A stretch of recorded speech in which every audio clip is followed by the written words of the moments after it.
Health news మీకోసం.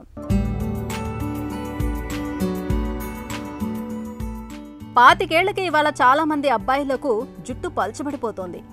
పడుచు ప్రాయంలోనే బట్టతల ఛాయలు మొదలైపోతున్నాయి.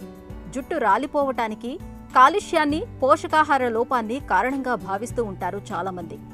జుట్టు రాలడాన్ని అరికట్టేందుకు సమతుల ఆహారాన్ని తీసుకోవటం, షాంపూల్ని, తల నూనెల్ని మార్చడం వంటి జాగ్రత్తల్ని తీసుకోవటం మొదలు పెడుతూ ఉంటారు. కానీ ఈ జాగ్రత్తల కంటే ముందు చక్కెర స్థాయిలు అధికంగా ఉండే కూల్ డ్రింకులకు దూరంగా ఉండమని సూచిస్తున్నారు పోర్చుగల్కి చెందిన యూనివర్సిటీ ఆఫ్ పోర్టోకి చెందిన శాస్త్రవేత్తలు.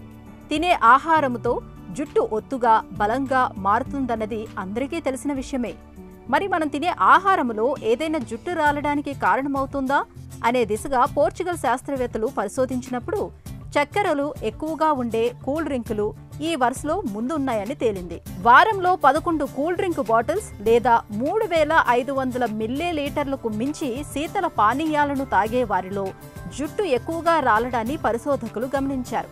సాధారణంగా కూల్ డ్రింక్స్ తాగే వారిలో ఊబకాయం, దంతాలు పాడవటం వంటి సమస్యలు వస్తాయని తెలుసు. కానీ జుట్టు రాలడానికి గల కారణాలను శోధించే క్రమంలో ఈ పానీయాలు తలపై మాడిలో సీబంని ఎక్కువగా విడుదల చేస్తున్నట్లు శాస్త్రవేత్తలు గుర్తించారు. నిజానికి ఈ సీబం జుట్టుకి, చర్మానికి మేలే చేసినా అది ఎక్కువగా విడుదలైతే తలపై దురదలు, వాపులు వస్తాయి. దీంతో వెంట్రుకల కుదుళ్లు బలహీనమవుతాయి. అలాగే జుట్టుని బలంగా ఉంచే కాల్షియం, ఐరన్ను జుట్టుకు అందకుండా కూల్ డ్రింకుల్లోని ఫాస్ఫరిక్ యాసిడ్ అడ్డుకుంటున్నట్లు పరిశోధనలో తేలింది. ఈ నేపథ్యంలో తలపై జుట్టును కాపాడుకునేందుకు కూల్ డ్రింకులకు దూరంగా ఉండటం అన్ని విధాలా మేలు.